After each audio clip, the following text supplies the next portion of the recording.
Muy buenas tardes para todos y bienvenidos a este nuevo espacio de Corcancha. En la tarde de hoy vamos a desarrollar un tema titulado El trabajo interior, los velos que corren. Tenemos nuestras redes sociales en las cuales ustedes pueden seguirnos. En nuestro correo electrónico podrán consignar sus preguntas, sus comentarios. Les pedimos que nos tengan un poquito de paciencia, pero a todos les contestamos, ¿vale? Iniciamos entonces este tema con una correlación.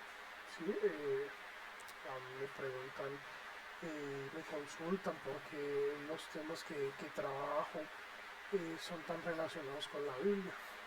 Entonces yo les aclaro, yo les digo que no tiene nada que ver con la Biblia realmente.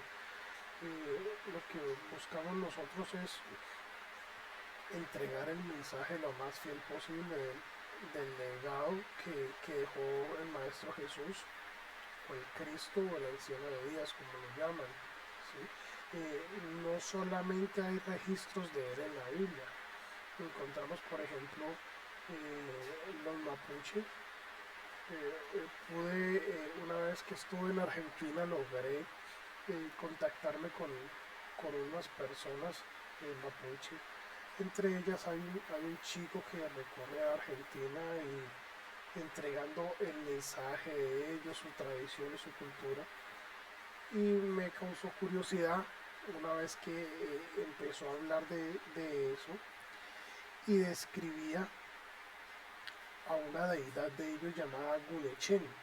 En Gunechen y lo describe como un ser de barba blanca, cabello blanco y que viene en un caballo blanco. Y esa es justamente la descripción que aparece en Apocalipsis 6 y 19. No creo que los mapuche hayan tenido acceso a la Biblia hace tanto tiempo.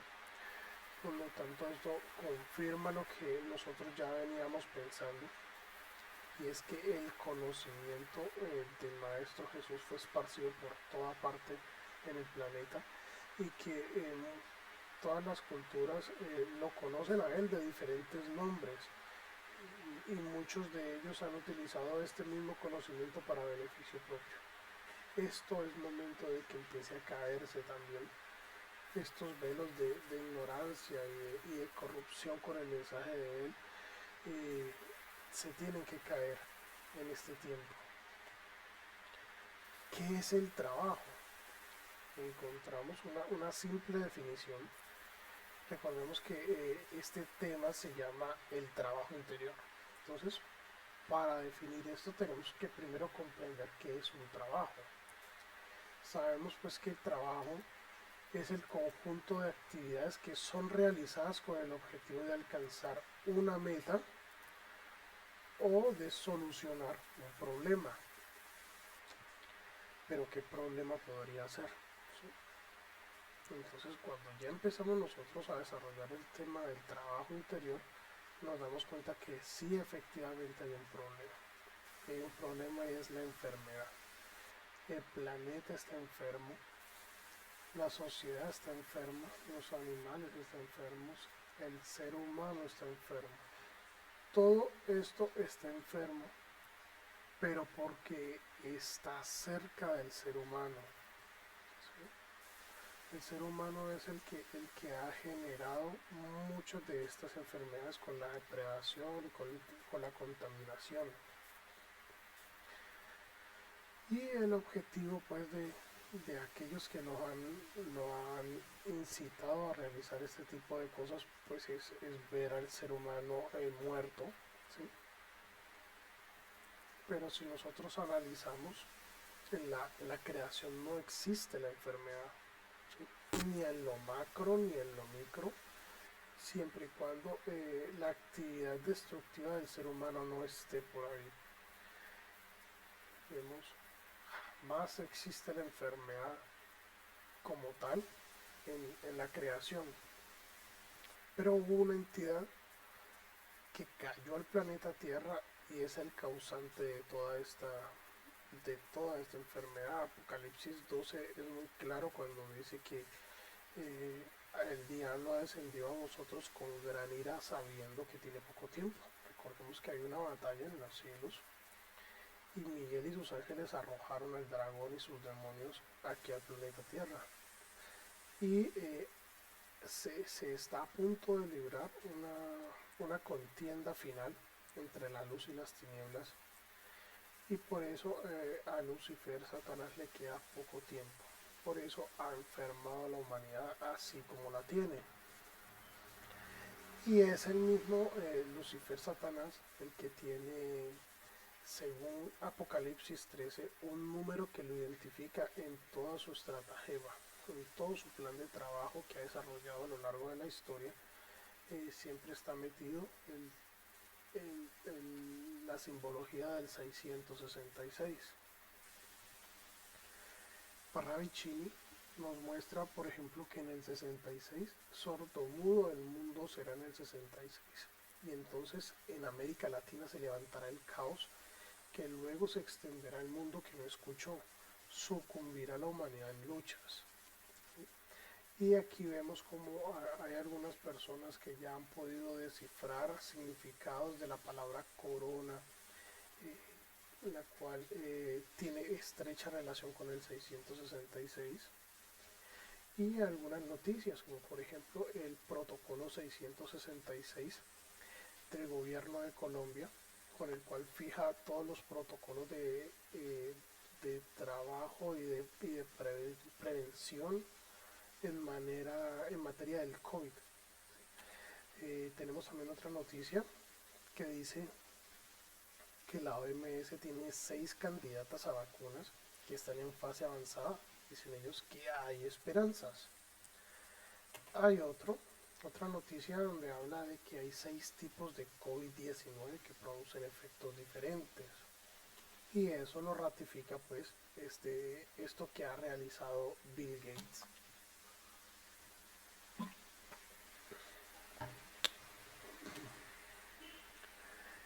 Es evidente que el tiempo en el que nosotros nos movemos también hace parte del 666. Nuestro tiempo tiene horas, minutos, segundos, y si hacemos la conversión de cada uno de ellos nos va a dar el mismo tiempo 666. Y así como existe el 666, nosotros tenemos que transformar ese tiempo para poder hacer nuestro trabajo interior. Esta información que viene a continuación, parte de ella se encuentra en esta conferencia virtual, La Máquina del Tiempo. Ya la dimos hace algún tiempo. ¿Y qué dice allí? Dice que existen 3 calendarios, los cuales hacen parte de ese tiempo 999. Recordemos que si hay 3 nueve porque son 3 tiempos diferentes. Es el calendario de la profecía, el calendario de la creación y el calendario de la eternidad. No me voy a detener en ellos, para eso les invito a que revisen nuevamente esta conferencia virtual. Y teniendo estos 3, bueno, más estos 2 que fueron implantados por la oscuridad, el calendario judío y el calendario gregoriano, encontraremos entonces la máquina del tiempo. Pero para efectos de este ejercicio y entender cómo funciona el tiempo 999, donde no hay oscuridad, solamente se puede tomar el calendario de la profecía, el de la creación y el de la eternidad. Eso nos cifra Mateo 27, que dice: y desde la hora sexta hubo oscuridad sobre toda la tierra hasta la hora novena.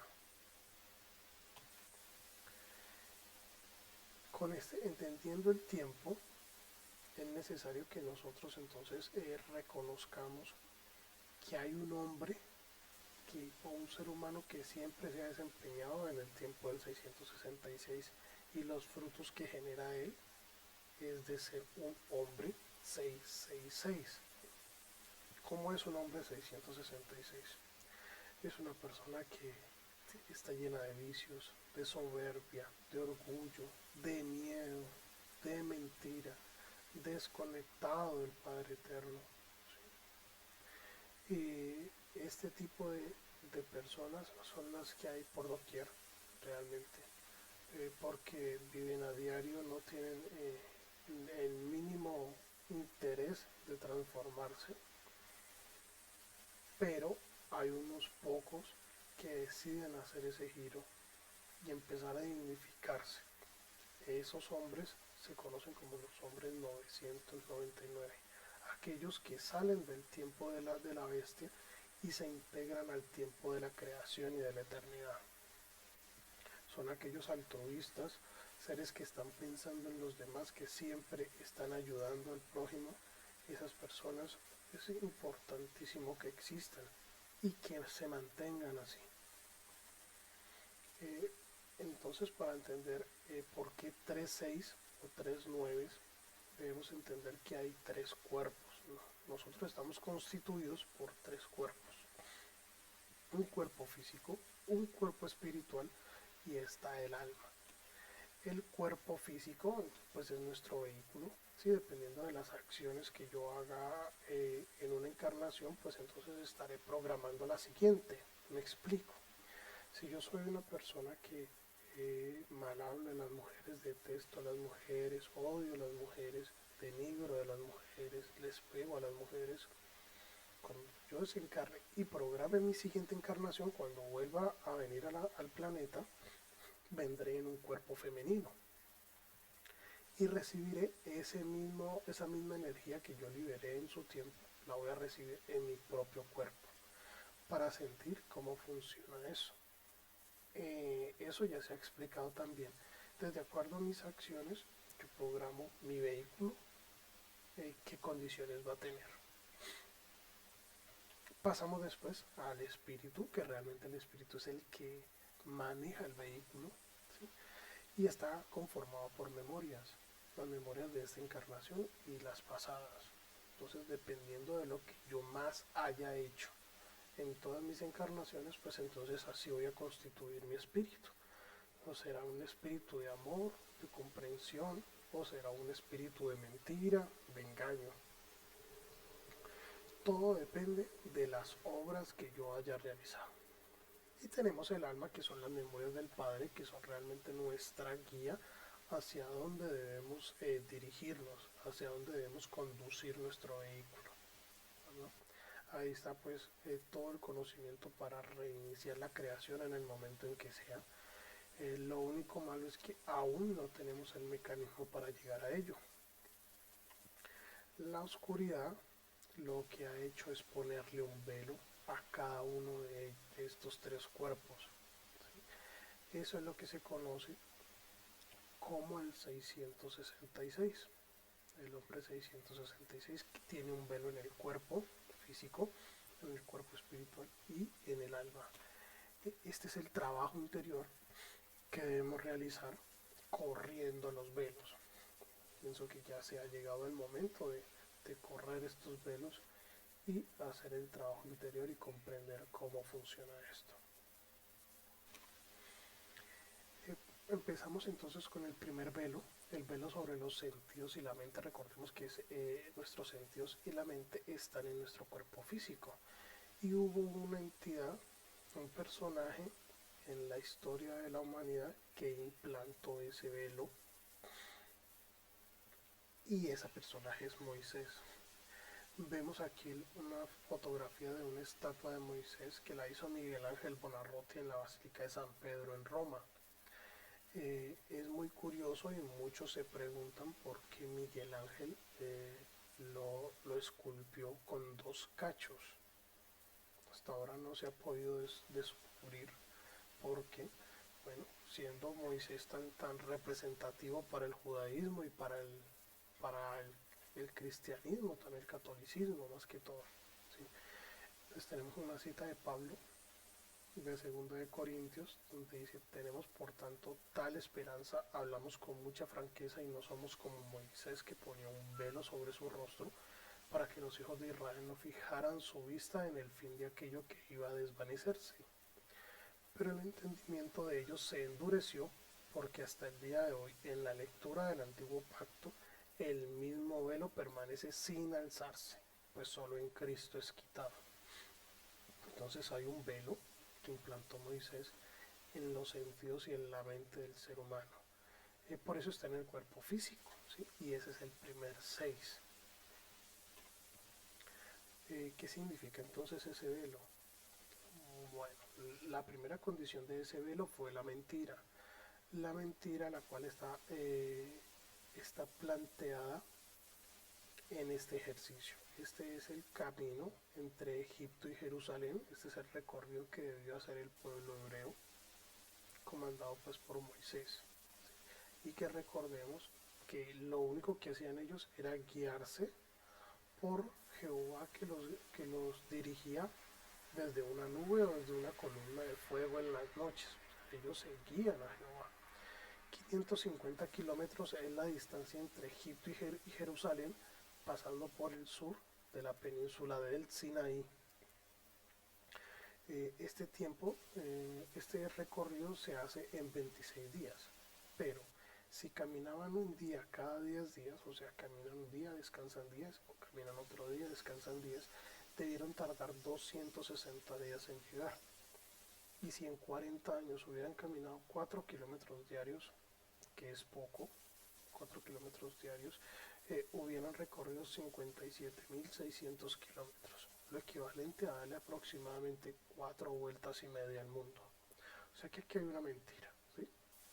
Jehová los puso a caminar en círculos, perdidos, volteando por todos estos lugares y, no, y al final los llevó hasta allá porque se demoraron 40 años en un recorrido tan corto.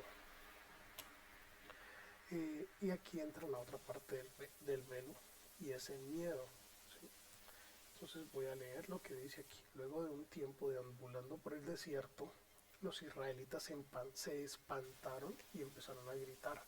Se enojaron con Moisés por haberlos sacado de Egipto y quisieron nombrar otro jefe para que los llevara de vuelta al país del Nilo.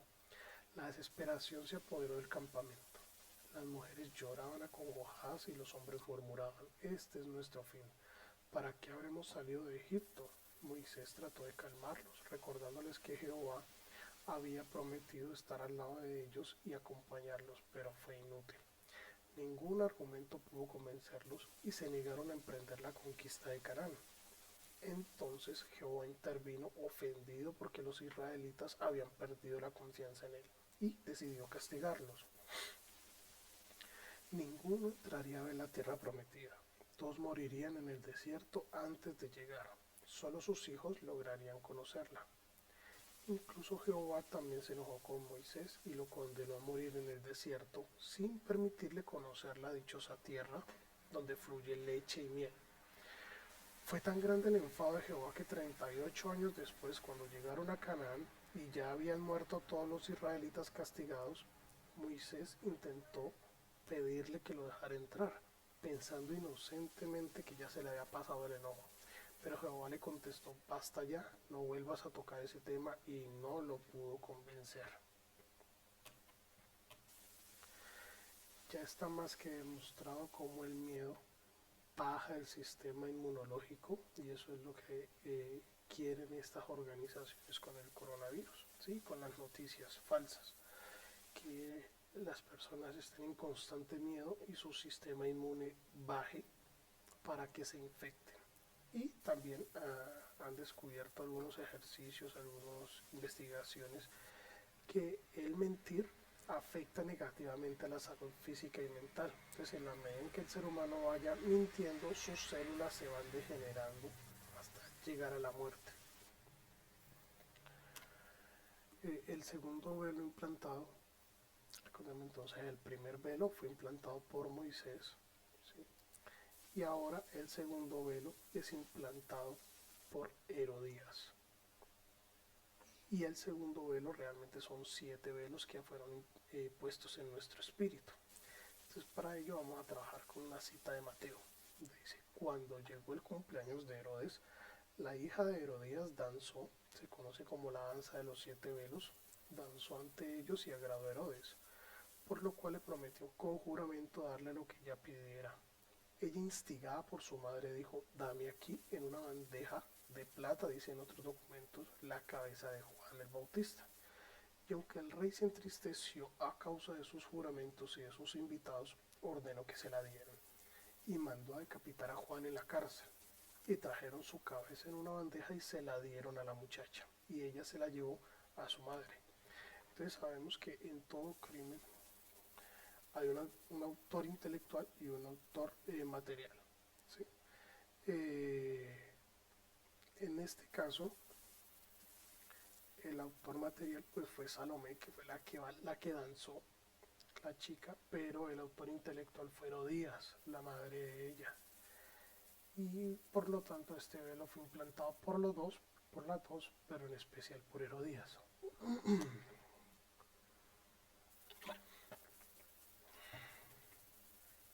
Aquí vemos un fragmento de una canción de Chayanne, donde está llamando a Salomé y le está pidiendo que le regale el hechizo de ella. ¿Sí?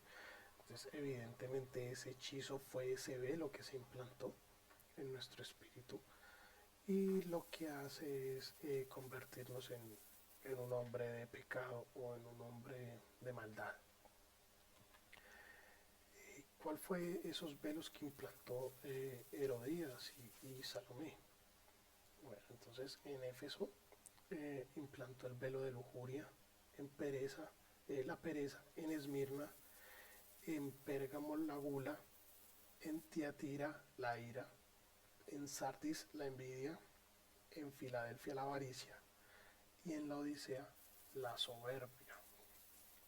Cada uno de estos velos, si nosotros le damos rienda suelta, pues nos va a llevar a la muerte espiritual.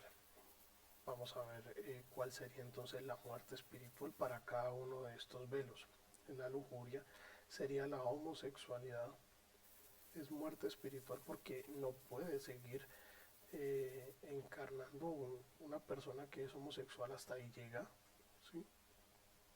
Para poder que continúe la homosexualidad, pues tienen que adoptar niños y procesar sus mentes con este pensamiento homosexual. Y bueno, y de esa manera es como se reproducen, pero no tienen ninguna reproducción natural. La pereza te conduce a una zona de confort de la cual es imposible salir y en la cual muchas personas están en este momento. Eh, la gula te lleva a la devastación, a la desolación, a arrasar todo. La ira que está en Tiatira te lleva a la violencia, entonces te vas convirtiendo en una persona violenta, agresiva, y esa también es una muerte espiritual, porque te vas quedando solo, te vas aislando de los demás, y el ser humano es sociable por naturaleza. En Sardis está la traición. Si seguimos dando rienda suelta a la envidia, terminamos traicionando o traicionados. Con la avaricia pues se llega al materialismo. Recordemos que los mayas en sus profecías hablan de terminar el odio y el materialismo. Y en la soberbia, que es de última pero no menos importante, tenemos la soledad. Una persona que es soberbia es una persona orgullosa, prepotente, que termina sola porque no le interesan los demás, solamente es ella misma, entonces termina igual, solo. La soledad también es una de las muertes espirituales. Eso se encuentra referenciado en el plan del judaísmo sionista para dominar el planeta. Ese documento que lo pueden encontrar en internet se llama Los Protocolos de los Sabios de Sion, el cual describe 24 actas de cómo ellos han ido cumpliendo poco a poco sus planes para adueñarse del planeta Tierra. Voy a leer algunos fragmentos de ellos y veremos ahí cómo está codificado lo que alcanzamos a decir ahora. Protocolo 3. El progreso somete a los gentiles al reino de la razón, soberbia. Ese habrá de ser nuestro despotismo, que sabrá calmar las agitaciones y suprimir con todo rigor las ideas liberales en nuestras instituciones. Más que el poder real o legal, el hambre, ahí tiene que ver con la gula, le otorga al capital derechos sobre los trabajadores. Manejaremos a las multitudes explotando el odio envidioso que resulta de la miseria. En los países cristianos el pueblo está embrutecido por el alcohol. La juventud está trastornada por la intemperancia prematura en la que nuestros agentes la han iniciado, cubierto con distintos disfraces.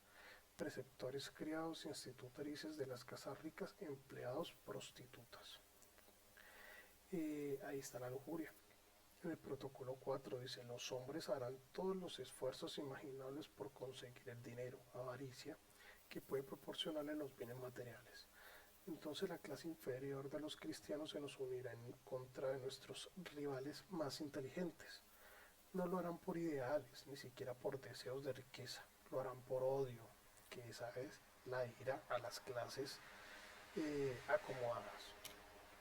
En el protocolo 20 dice, los valores industriales serán comprados por el mismo gobierno que de deudor se transformará en acreedor y no tendrá ya que pagar intereses. Dicha medida acabará con la parálisis, la indolencia y la pereza que explotamos mientras los cristianos fueron independientes. Tercer 6. Este es el implantado en nuestro templo corazón.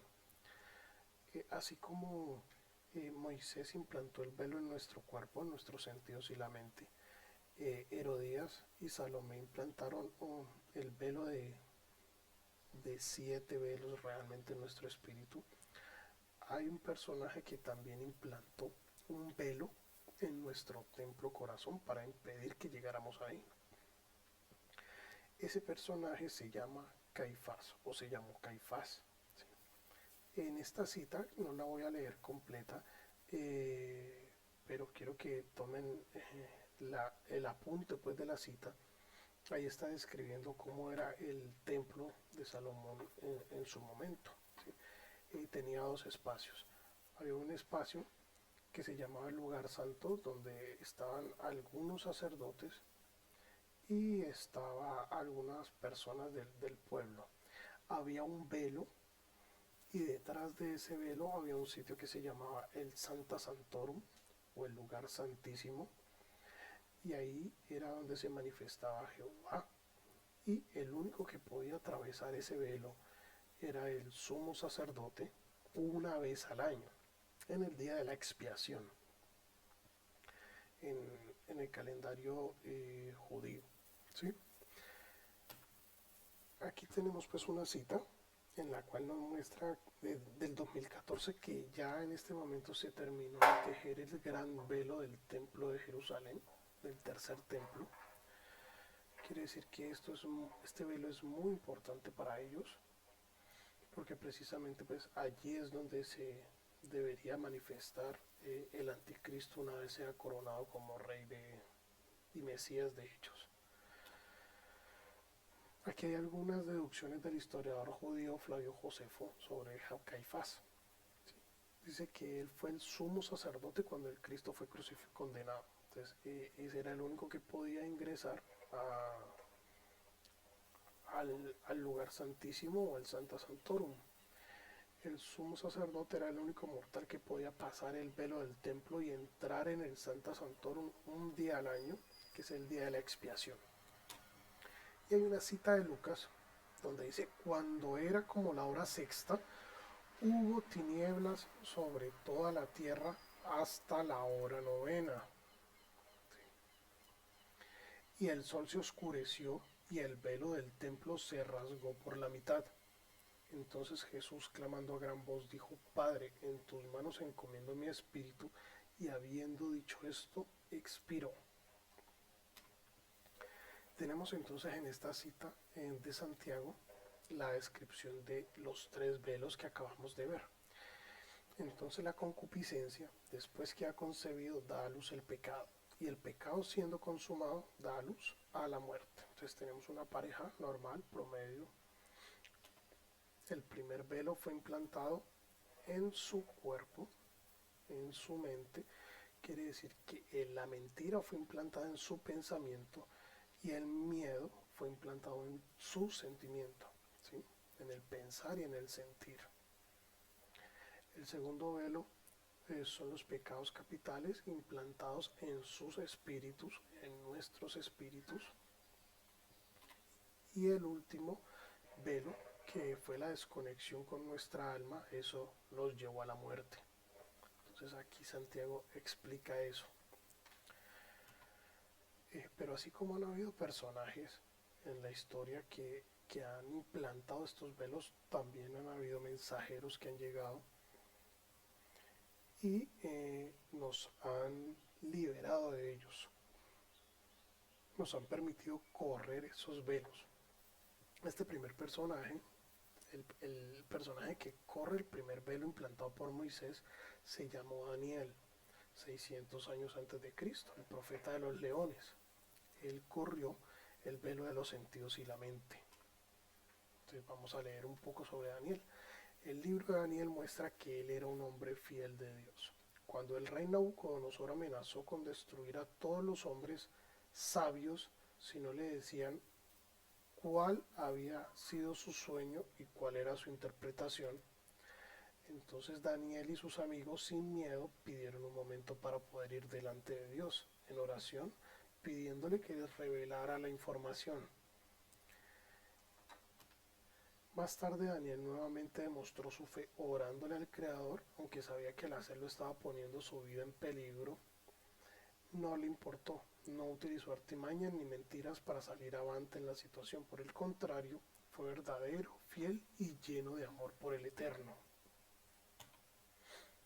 En ese tiempo de Nabucodonosor, Daniel realizó 4 acciones importantes y decisivas para obtener el preciado don de la interpretación con el cual se corre el velo del miedo y la mentira.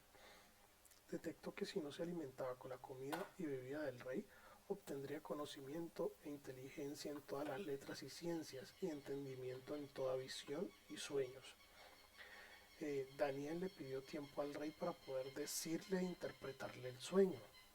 Fue a su casa y le contó a sus amigos lo que pasaba y oró junto con sus amigos al Creador. Entendiendo entonces la primera acción, sabemos que todo el alimento, información, imágenes que ingresan por nuestros sentidos debe ser natural, limpio y puro. No puede ser la comida que come el rey. ¿Qué come el rey? No estamos hablando de vino y carne, por ejemplo. ¿Sí? La comida de todos los reyes ha sido miedo, mentira, placeres, vicios, orgullo. Si nosotros dejamos de alimentarnos con esa comida del rey, pues se van limpiando nuestras células de toda contaminación. Sabemos pues que por pedirle a Daniel tiempo al rey, eso quiere decir que los resultados no serán de la noche a la mañana, toman tiempo, se debe ser constante y tener paciencia en nuestro trabajo interior.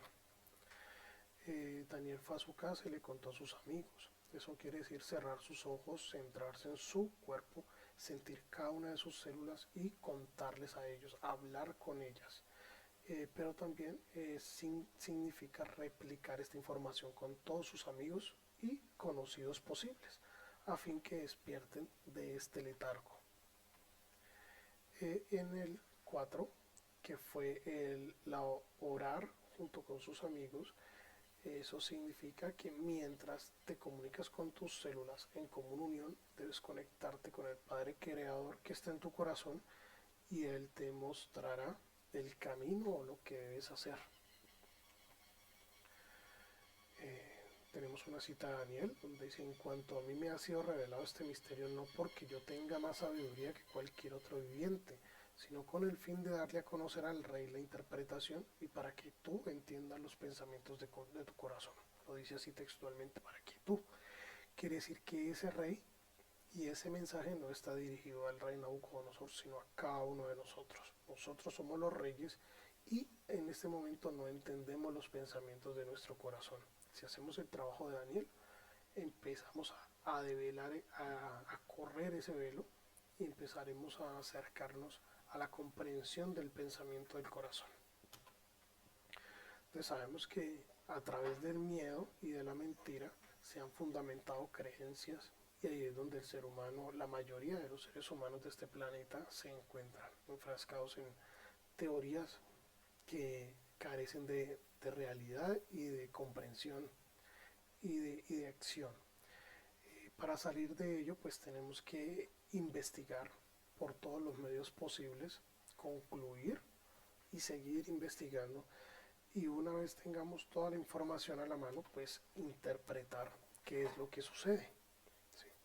Interpretar en nuestra parte física, nuestra parte mental, nuestra parte espiritual, encontrarle el porqué a las cosas y como el mensaje que está oculto o que está tras bambalinas.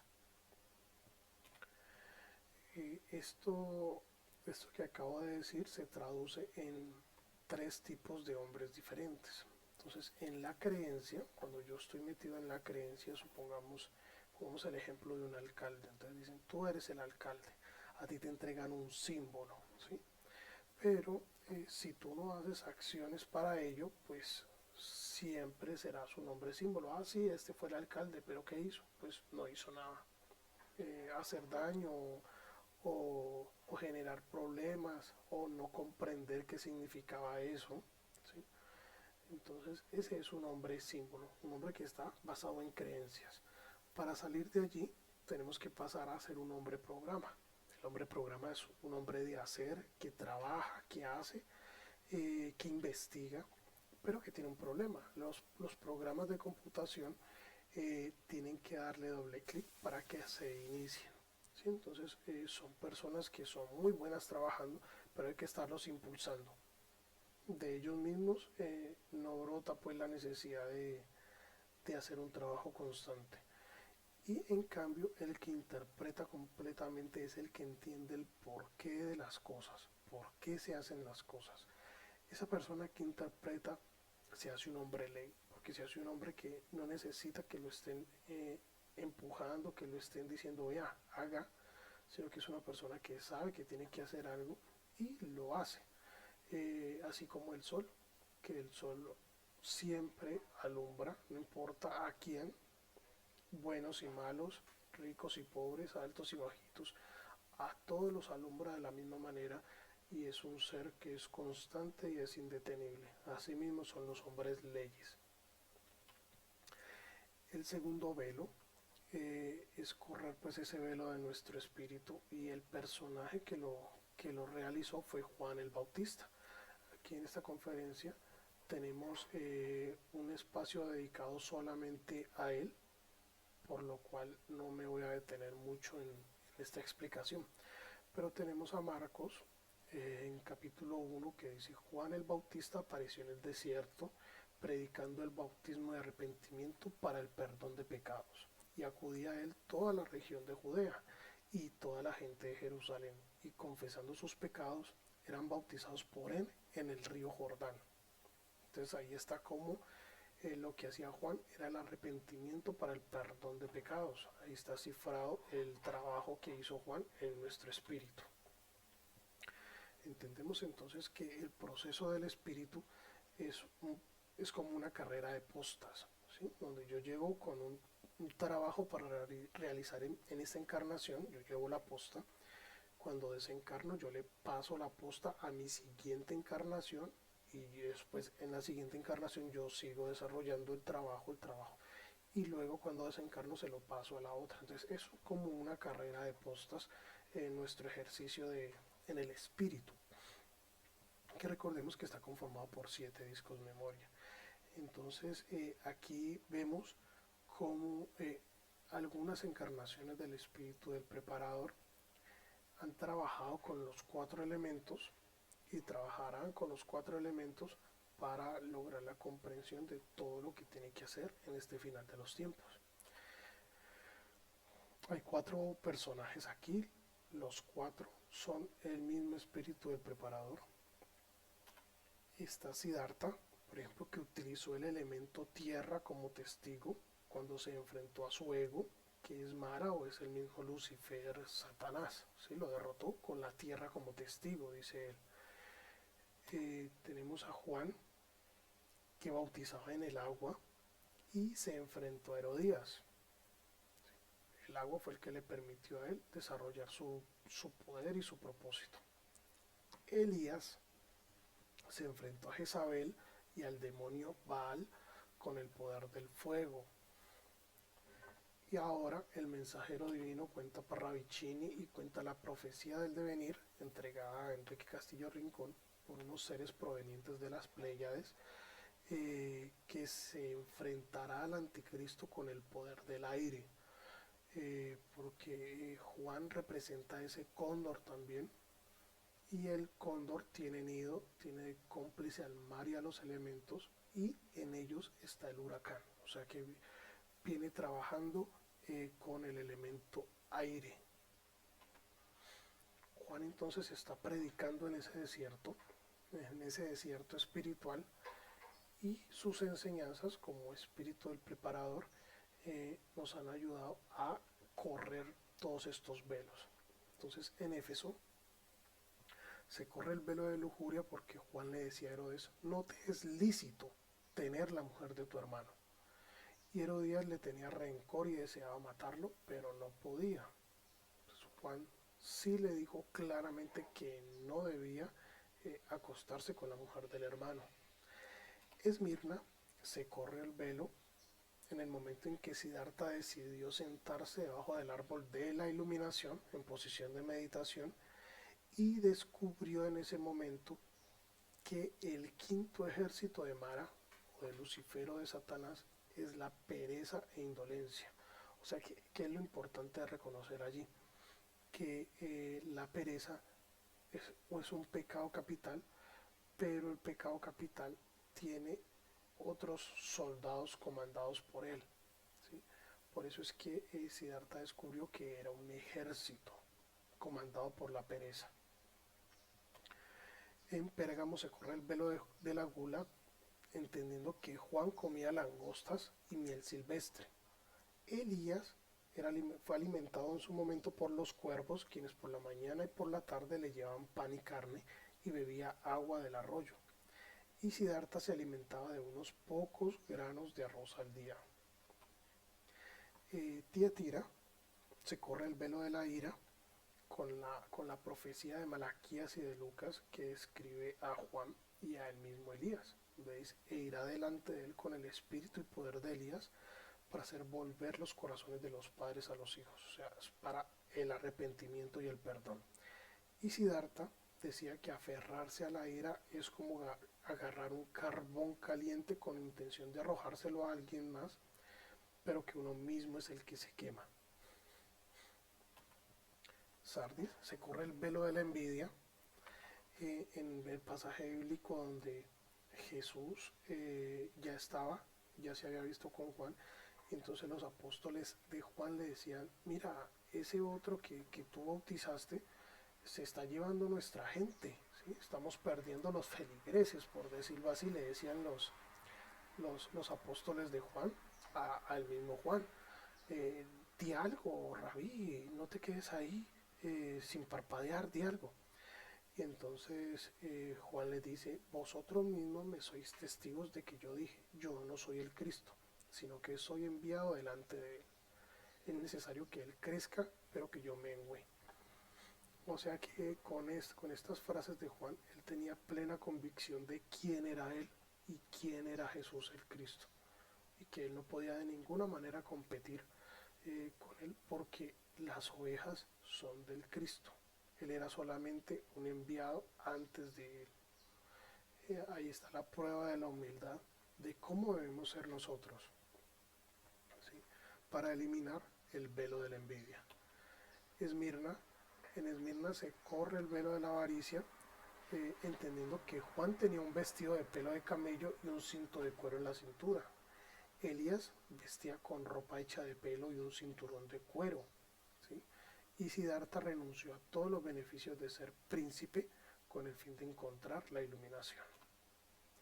Y en la Odisea, pues se corre el velo de la soberbia cuando Juan le decía a los eruditos de la ley en esa época: haced pues frutos dignos de arrepentimiento, y no comencéis a decir dentro de vosotros mismos: tenemos a Abraham por padre. Esa es la soberbia y el orgullo de ellos mismos, del judaísmo, porque os digo que Dios puede levantar hijos de Abraham aún de estas piedras. El tercer velo no es el menos importante, es el más importante de todos, es correr el velo de nuestro templo corazón. Evidentemente el único que puede hacer eso, que pudo hacer eso, fue el mismo anciano de Dios, el Maestro Jesús Cristo. ¿Sí? En esta cita está plasmado lo que hizo él. Mas Jesús, habiendo otra vez clamado a gran voz, entregó el Espíritu. Y aquí el velo del templo se rasgó en dos.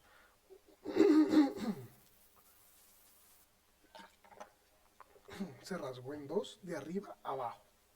Y la tierra tembló, y las rocas se partieron, y se abrieron los sepulcros, y muchos cuerpos de santos que habían dormido se levantaron. Yo sería muy lógico, ¿sí? Al pensar, describirles pues todas las hazañas que hizo el Maestro Jesús cuando llegó aquí a la tierra. Por lo tanto, solamente voy a mencionarles un poder que he logrado descifrar. Y es que si nosotros leemos el Nuevo Testamento, encontramos que solamente en 7 partes Jesús habla del yo soy. ¿Sí?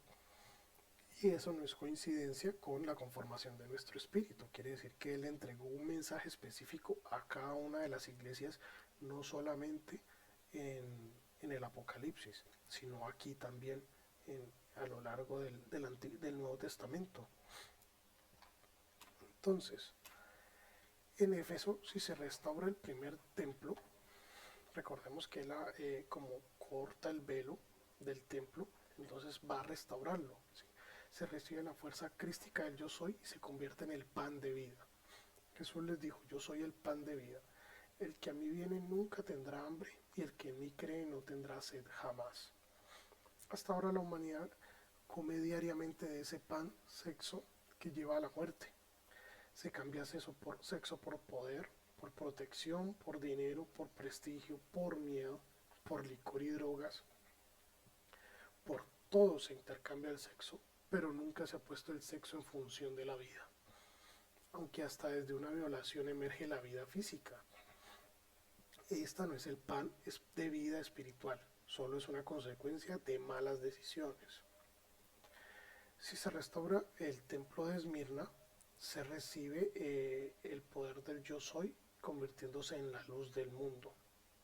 Jesús en el segundo templo es la luz del mundo. Otra vez Jesús les habló diciendo, yo soy la luz del mundo. El que me sigue no andará en tinieblas, sino que tendrá la luz de la vida. Si el ser humano no aprende a conducir sus emociones y tomar decisiones por conocimiento aplicado y voluntad interior, no encuentra su propia luz y siempre se perderá en las tinieblas. Si se restaura el tercer templo, Pérgamo, se recibe la fuerza del yo soy, convirtiéndose Jesús desde Pérgamo en la puerta. ¿Sí? Jesús dice, yo soy la puerta, el que por mí entrare será salvo y entrará y saldrá y hallará pastos. Esa puerta jamás se abrirá si el hombre de la tierra continúa con su consumo excesivo y egoísta de manera irracional o innecesario, buscando su satisfacción personal, pero nunca la encuentra hasta obtener un comportamiento destructivo consigo mismo y el entorno que lo rodea. Si se restaura el cuarto templo, Tiatira, se recibe la fuerza crística del yo soy y Jesús desde Tiatira se convierte en el buen pastor, o el Cristo desde Tiatira se convierte en el buen pastor. Yo soy el buen pastor su vida da por las ovejas. Si no desechamos la ira, el odio y el resentimiento o la irritabilidad albergada en nuestros corazones, jamás podremos escuchar la voz de ese buen pastor. Si restauramos el quinto templo, Sardis, el anciano de Diar nos entrega la fuerza del yo soy y él desde Sardis se convierte en la resurrección y la vida. Les dijo a Jesús, yo soy la resurrección y la vida. El que cree en mí, aunque esté muerto, vivirá. Y todo aquel que vive y cree en mí no morirá eternamente. Debemos eliminar la envidia, el cual es un deseo insaciable de conseguir algo que alguien más tiene y que percibe que a él le hace falta, y por consiguiente desea el mal al prójimo y se siente bien con el mal y el dolor ajeno. Si nosotros eliminamos eso y nos centramos en nuestro propio ser, la resurrección se manifestará en nosotros. Si se restaura el sexto templo de Filadelfia, recibimos la fuerza crística del yo soy. El anciano de días desde Filadelfia se convierte en el camino y la verdad y la vida. Jesús le dijo, yo soy el camino y la verdad y la vida. Nadie viene al Padre si no es por mí. Aquellos que no comprenden este mensaje, su camino siempre será la avaricia. Su verdad será conseguir cosas temporales y materiales, y su vida estará rodeada de deslealtad, traición, engaños y manipulación. Y la Odisea, si restauramos el séptimo templo, la Odisea, recibiendo la fuerza crística del yo soy, el anciano de días, desde la Odisea se convierte en la vid. Yo soy la vid, vosotros los pámpanos, el que permanece en mí y yo en él, este lleva mucho fruto, porque separados de mí, nada podéis hacer.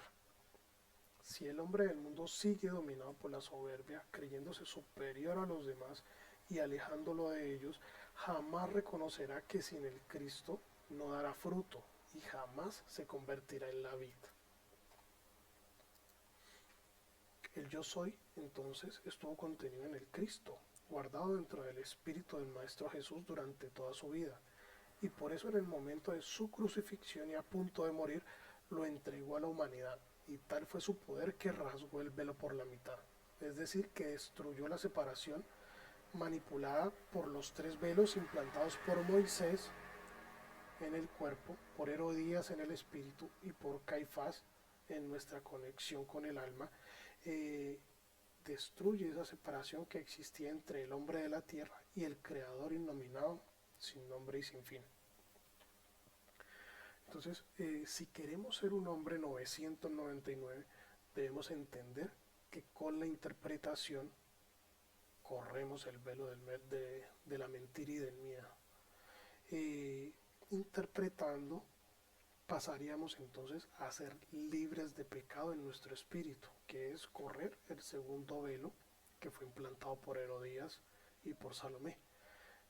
Y al final nos conectaremos con nuestro Padre y la Madre, o el Padre Eterno y Bárbelo, como lo dice el libro secreto de Juan, y se corre el velo implantado por Caifás, el sumo sacerdote, en su tiempo.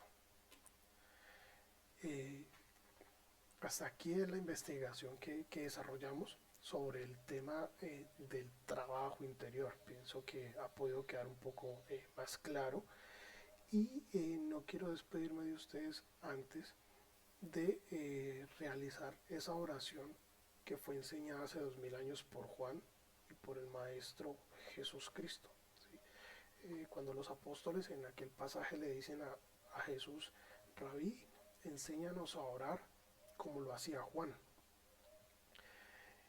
Y el anciano de días cerró sus ojos, levantó sus manos y dijo, Padre nuestro que estás en el cielo, santificado sea tu nombre.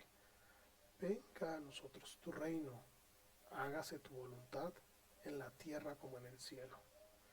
Danos hoy nuestro pan de cada día, perdona nuestras ofensas, como también nosotros perdonamos a los que nos ofenden. No nos dejes caer en tentación y líbranos del mal. Amén. No dijo amén. Amén. Amados los unos a los otros.